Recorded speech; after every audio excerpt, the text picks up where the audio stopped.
Turminha boa do nono ano, sejam bem-vindos a mais uma aula de História. Eu sou o professor Ananias Carvalho, seu anfitrião nessa nossa aula magnífica de História. Então vamos lá ao tema de nossa aula. Vamos lá, gente. Aula de número 11, aula de revisão e avaliação.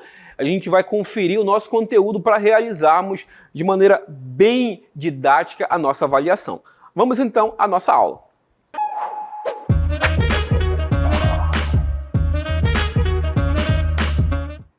Estou eu aqui tomando meu cafezinho, café com leite, para falar para vocês sobre um período da história brasileira muito legal, muito marcante, passível de ser analisado e estudado.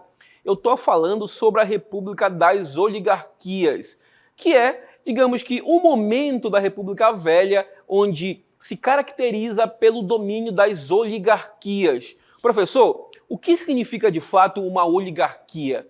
Oligarquia significa governo de poucos, um grupo político que, de certa forma, consegue se perpetuar no poder. Durante a República Velha, é muito comum o surgimento de oligarquias, de grupos políticos que, usando de alguns subterfúgios, por assim dizer, conseguem se consolidar no poder.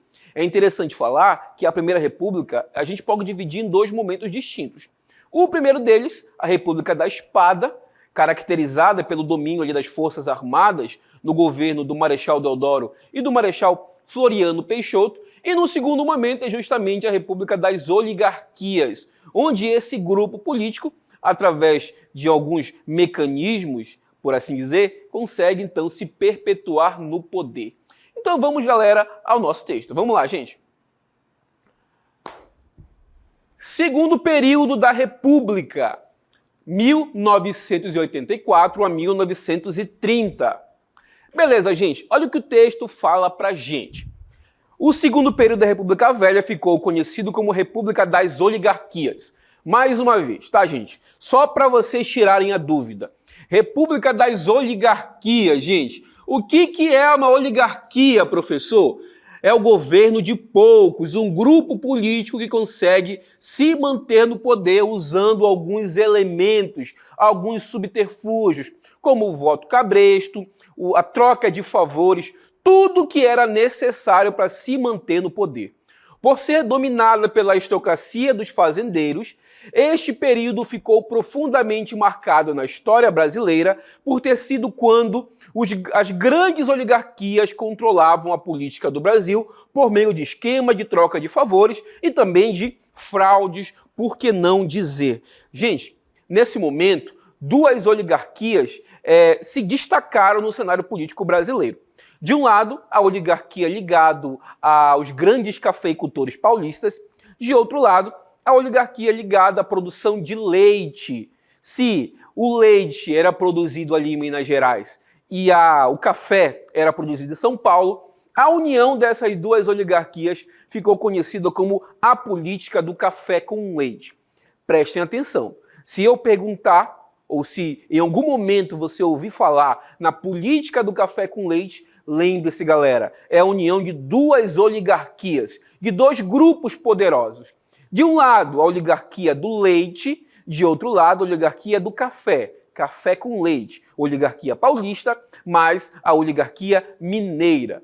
Vou trazer agora um esquema que vai nos ajudar a compreender melhor esse momento. Vamos lá, galera. Olha só, gente, República Velha, 1889, que foi justamente o ano da proclamação da República, até 1930, quando esse esquema político chega ao fim, graças ali à Revolução de 30. Como é que funcionava a estrutura política da República Velha, professor? Vamos adiante. No âmbito federal, a gente tem ali a política do café com leite. Vamos lá, gente? Política do café com leite, que era justamente a união de duas oligarquias, a oligarquia mineira e a oligarquia paulista. No âmbito estadual, a gente tinha ali a política dos governadores, a troca de favores. Os governadores se encarregavam de eleger uma bancada favorável ao presidente da República, ao governo federal. Esse, por sua vez, dava favores, digamos assim, para os governadores. E essa política de troca de favores entre o poder federal, a esfera federal, com a esfera estadual, a gente vai chamar de política dos governadores. E no âmbito municipal, a gente tinha os coronéis, o chamado coronelismo. O que era o coronelismo, professor? Digamos que é um sistema, por que não dizer que é um sistema, onde existe o coronel local, e esse coronel tem o que a gente chama de curral eleitoral, tá, gente? Onde ele, de certa forma, obrigava aquelas pessoas que moravam no entorno de sua fazenda a votarem no candidato indicado pelo coronel. Professor, como é que acontecia essa obrigação, por assim dizer, do eleitor votar no candidato do coronel? Gente, a nossa Constituição, a primeira Constituição da República, dizia que o voto ele era aberto. O que significa isso, professor? Quando você fosse votar, você tinha que declarar publicamente o candidato pelo qual você queria dar o seu voto. Isso, de certa forma, beneficiava a pressão eleitoral, para que o candidato, de fato, pressionasse o eleitor a votar naquele candidato que, de certa forma, era indicado pelo coronel. O coronel indicava um candidato, pressionava com os seus jagunços, com o seu pequeno exército particular, e se o indivíduo se atrevesse em votar em um outro candidato, receberia sanção. Então ele era pressionado a votar no candidato indicado pelo coronel. Esse sistema de pressão, por assim dizer, a gente comumente chama de voto de cabresto. O coronelismo é a existência do coronel, do grande fazendeiro, que pressionava o indivíduo que morava na sua fazenda ou no entorno de sua fazenda a votarem no candidato que ele indicasse. Caso você, o eleitor, não quisesse votar, existia a pressão e a sanção, tá bom, gente? Então existia nessas três esferas, esfera federal, política do café com leite, estadual, política dos governadores, e municipal, o coronelismo, todo o sistema político que regeu ali a República Velha. Beleza, gente? Voltamos ao texto. Vamos lá, galera. Então, trouxe para vocês aqui para finalizar um esquema, tá, gente? O coronel era o cabo eleitoral e esse conjunto de eleitores, por assim dizer, a gente vai chamar de curral eleitoral. Olha só, gente, curral eleitoral. Por que isso? Professor, os eleitores eram tratados como boi, professor? De fato eram, tá, gente? Eram tratados como boi. Para a gente entender um pouquinho melhor, eu trouxe para vocês uma animação que vai ilustrar como é que funcionava essa política brasileira. Primeiro, convido para a gente prestigiar a nossa aula, dois oligarcas, tá, gente? Dois representantes dessa oligarquia, tanto a oligarquia produtora de café, como a oligarquia produtora de leite. E essas duas oligarquias estão, de certa forma, revezando no poder político. Eram as duas maiores oligarquias. São Paulo era a maior economia do Brasil naquela época. Minas Gerais era o maior curral eleitoral, se é que a gente pode chamar assim. O estado onde tinha o maior número de eleitores. Então, a união dessas duas oligarquias, gente, ela faz com que eles conseguissem se perpetuar no poder. Se vocês tiverem a curiosidade de pegar a lista de presidente da República após a República da Espada, após o Marechal Floriano Peixoto, vocês vão reparar que todos os presidentes, galera, sem exceção, ou eram mineiros, ligados ali ao Partido Republicano Mineiro, ou eram paulistas, ligados ao Partido Republicano Paulista. Então essa união, esse arranjo político, a gente dá o nome de política do café com leite. Beleza, gente? Vou trazer um texto que vai nos ajudar a entender esse momento. Vamos lá, galera. E o texto fala o seguinte: política do café com leite é uma expressão utilizada para caracterizar um procedimento político típico da República Velha. Prestem atenção.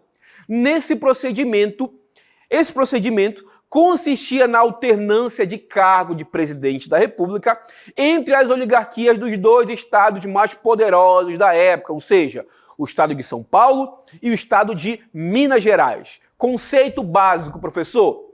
O que é política do café com leite? Consistia na alternância no cargo de presidente da República, prestem atenção, entre as oligarquias, ou seja, entre os grupos políticos dos dois estados mais poderosos da época, que era justamente o estado de São Paulo, produtor de café, e o estado de Minas Gerais, o produtor de leite. Isso é política do café com leite. Mais uma vez, política do café com leite é a alternância de poder entre essas duas oligarquias poderosas. Oligarquia paulista, ligada à produção de café, e a oligarquia de Minas Gerais, ligada à produção de leite. Compreendido, galera? Voltamos ao texto. Vamos lá, gente. A aristocracia cafeeira paulista passou a exercer o poder de maneira efetiva a partir do governo de Campos Salles, 1898 a 1902. Essa política estabeleceu-se em âmbito federal e reuniu dois partidos, Partido Republicano Paulista, o PRP, e o Partido Republicano Mineiro. Vamos adiante, vamos lá, galera. A partir de 1906, início do governo do mineiro Afonso Pena, a República no Brasil passou a ter presidente dos dois partidos, em revezamento. São Paulo era o maior produtor de café do país e, por isso, o estado mais rico. Minas Gerais era o maior produtor de leite e derivados e concentrava o maior eleitorado. Vamos adiante com o texto. Vamos lá, galera. As características econômicas desses dois estados, isto é, a produção de café em São Paulo e a de leite em Minas, serviram de mote para que a designação política do café com leite. Isso porque o cargo de presidente da República passou a ser ocupado, na maior parte das vezes, por algum representante dos dois oligarcas de um desses dois estados, ou seja, passou a haver um revezamento. Professor, mas a gente sabe que o presidente da República, ele não governa sozinho, não é verdade, gente? Ele precisa de apoio do parlamento, dos membros do parlamento. Como é que o presidente da República, na época da República Velha, conseguia apoio do parlamento? Aí entra em ação o que a gente conhece como política dos governadores. Vamos ao texto. Política dos governadores. Vamos lá, galera. Política dos governadores. Esta política surgiu da necessidade que os presidentes paulistas e mineiros tiveram de encontrar apoio nas bancadas estaduais do Legislativo. Consistia num acordo entre o chefe do Executivo e os governadores estaduais. O que era isso, professor? O governador, então, dizia o seguinte: olha, eu garanto eleger senadores e deputados que vão sempre apoiar o governo federal. Em troca disso, o governo federal concede benefícios ao meu governo. Dessa forma, nessa troca de favores, a política do café com leite conseguia se manter quase que intocável. Quando eu falo, prestem atenção, quando eu falo em política dos governadores, vocês vão logo associar a política de troca de favores. Os governadores, então, dão apoio devido ao presidente da República, através da eleição de parlamentares para isso. Em troca, o governo federal dava uma série de benefícios aos governadores de estado. Essa política de aliança, essa troca de favores, fez com que grande parte dos presidentes pudessem governar sem nenhuma oposição, tanto na esfera federal, o presidente da República, como também na esfera estadual, eu estou falando dos governadores de estado. Política dos governadores, a troca de favores, o bom e velho toma lá da cá. Isso era bem comum na época da República Velha. Vamos ao texto, vamos lá, gente. Em troca da autonomia dos estados, os governadores elegiam uma bancada de deputados e senadores que apoiariam o presidente. Gente, isso é a política dos governadores. Vou trazer para você aqui também um esquema que vai nos ajudar a entender como é que funcionava a política dos governadores, tanto na esfera estadual como na esfera municipal e estadual, tá, gente? Vamos lá, gente. Existia o presidente da República, o membro aqui do Executivo Federal. Abaixo dele a gente tinha os partidos estaduais dominantes, que davam apoio político ao presidente em troca de apoio em obras públicas e o patronato, tá, gente? Por sua vez, existia a mesma troca de favores entre os coronéis que davam apoio ao governador e, em troca disso, ele dava apoio político e patronato para os coronéis locais. Gente, era basicamente isso que consistia a política dos governadores, que praticamente norteava ali toda a vida política da República Velha. Os coronéis tinham apoio político dos seus eleitores e em troca de favores pessoais, em troca ou até mesmo da falta de perseguição, tá, gente? Os coronéis, no âmbito municipal, davam aos seus eleitores uma série de presentes, gente. Pode ser um saco de rancho, uma dentadura, ou, quem sabe, material para a construção de uma casa. Tudo isso em troca do voto. Olha só, gente, a troca de favores, ela vinha desde a esfera municipal, com o coronel dando favores aos eleitores, comprando voto, por que não dizer? Os coronéis davam apoio ao âmbito estadual, ao governador. Em troca, ele dava apoio político e também o patronato, tá, gente? Ali, digamos assim, um apadrinhamento político. Os governadores davam apoio através da sua bancada, da bancada de deputados federais e senadores, ao presidente da República, que, por sua vez, também dava apoio aos governadores, patronato e também ali o apadrinhamento político. A troca de favores norteou toda a política da República Velha. Beleza, gente? Quando eu falar de política dos governadores, vocês vão associar, opa, o professor está falando da troca de favores entre as esferas no âmbito estadual, federal e municipal. Existe uma troca de favores. Eu te apoio em troca de um apoio político. Beleza, gente? Vamos ao texto. Vamos lá, galera. Falaremos agora do coronelismo, tá, gente? Coronelismo, os coronéis, chefes políticos e ou latifundiários, tinham uma importância econômica e política muito forte no interior do Brasil. Eles estabeleciam controle sobre a população mais pobre, protegendo-as.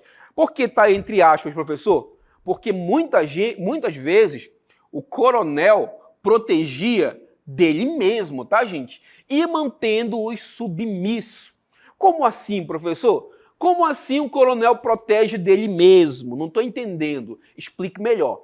Gente, o coronel era o grande poderoso de uma certa região. Naquela época da nossa história, a grande maioria da população morava na zona rural, morava ali nos arredores das grandes fazendas ou até mesmo dentro dessas grandes fazendas. O coronel era o fazendeiro, o homem mais poderoso daquela localidade, e estou falando na esfera local, tá, gente? E ele tinha o seu pequeno exército particular, o seu pequeno exército de jagunços, que muitas vezes coagia os eleitores a votar no candidato indicado pelo coronel. Muitas vezes o candidato era o próprio coronel, outras vezes o candidato era alguém apadrinhado por esse coronel.